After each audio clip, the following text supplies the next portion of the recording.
Hello everyone, welcome back to the next video. In this video I will show you how to change the RGB color of a live preview of a camera using CameraX in native Android application, and that same RGB color will be captured in our image as well when we try to capture an image. So hopefully you got the point. We'll change the RGB color of the live preview when we open a camera in native Android application using CameraX. So let's get started. I have created a native Android application using XML layout, but feel free to use Jetpack Compose as well if you feel like. The UI logic is very minimum. Mostly it is business logic, so it will be applied to Jetpack Compose as well. So I have created a native Android application.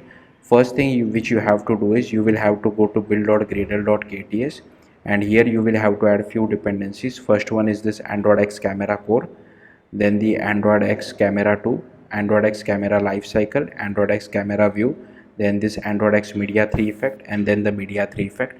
Now we are using version catalog, that's why all the version numbers are defined inside libs.versions.toml.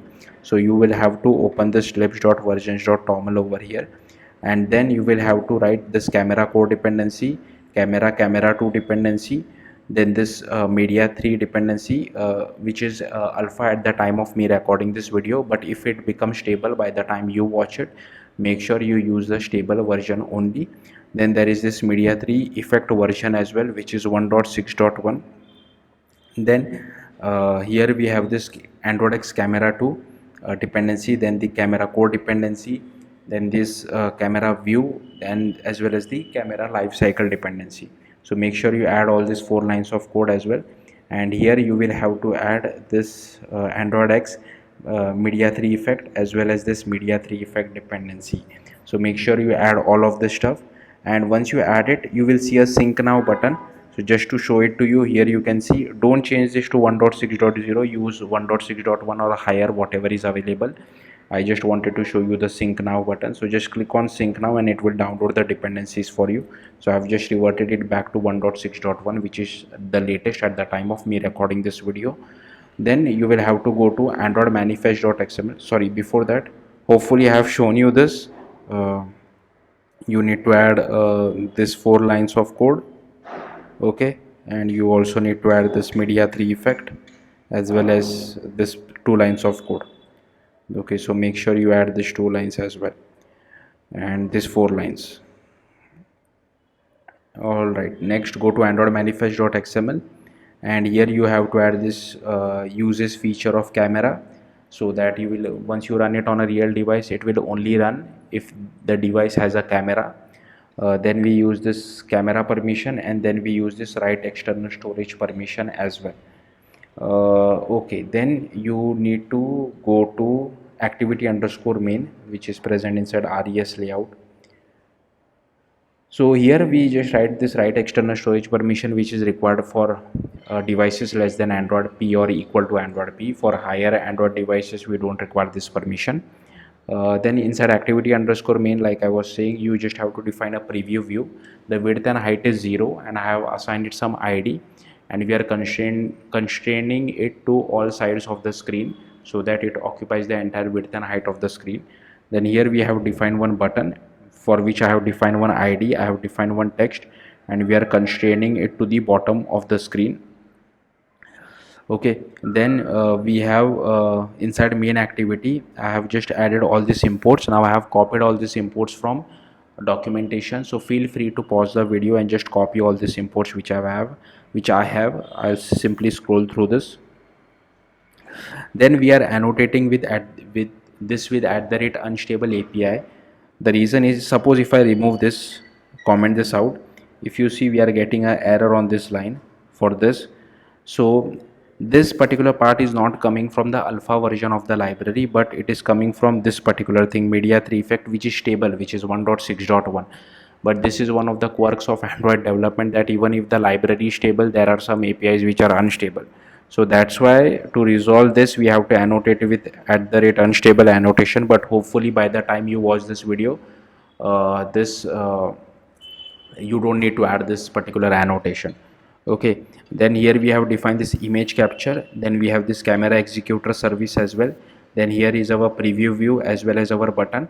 Then here we just use this method called register for activity result for requesting multiple permissions. And here we first set it as true, then we just loop over all this. If the permission is not given, then we change this variable to false.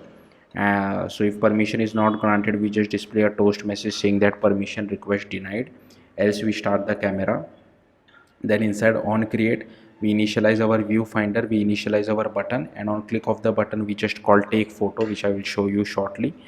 And here we have we just check whether we have all the permission. If yes, then start the camera, otherwise we request the permission. Here we initialize our camera executor as well. So once take photo is called, once our button is clicked, first we check we have proper image capture or not. Then we have this simple date format. Then we use content values for display name, mime type, and if the user is using Android above Android P, then we also need to set the relative path. Then here we define the output options as well. Then here we just do image capture dot take picture output options, and here we override two methods, on error as well as on image saved. In case of on error, we just display a log message. In case of on image saved, we get the URI of the saved image. So you can use this particular URI to display the image inside an image view as well. And we just display a toast message saying that the image was successfully saved. Then here we have the start camera, for which we define the aspect ratio strategy. And here we have the resolution selector as well, for which we set the aspect ratio strategy as well. Then here we have the process camera provider. Then here we define the listener for this as well. And here we have the preview dot builder set resolution selector, and here we define the surface provider as well. Then the image capture dot builder we set the resolution selector as well as the capture mode. Here by default the camera we are using back camera. Then here we use case group dot builder, add the preview use case as well as the image capture use case. Then here we define our media 3 effect. So here we pass preview view, video capture as well as image capture. Then here we set our effect. So here you can see I am using this RGB adjustment dot builder. Now here you can play around with this value. I am keeping mostly a reddish or a red color value, so that's why red scale is 1f, for green scale it is 0.f, and for blue scale it is 2.0f. So yeah, you can play around with this value and get the desired result. Then we just do use case group builder dot add effect media 3 effect, and here we just do camera provider dot unbind all. Then we bind to the life cycle by passing life cycle owner as this.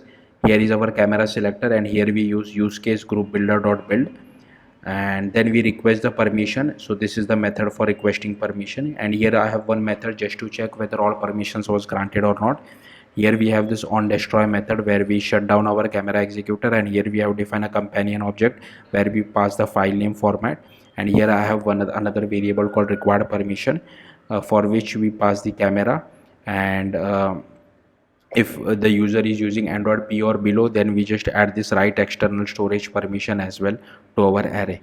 So yeah, that's it on the code side. Now let's see the output. Again, like I said, you can just play around with this values to whatever you feel like. So yeah, now let's see the output. Okay guys, so as you can see, here is the output. So I'll just give the camera permission first, and here you can see I'm able, like, this is the RGB scale which I have set, so it is more reddish. So if I just move I'm just mirroring my device, so the output might be a little bit laggy, but it works absolutely fine on my real device. So I'll just take the photo of this particular bottle.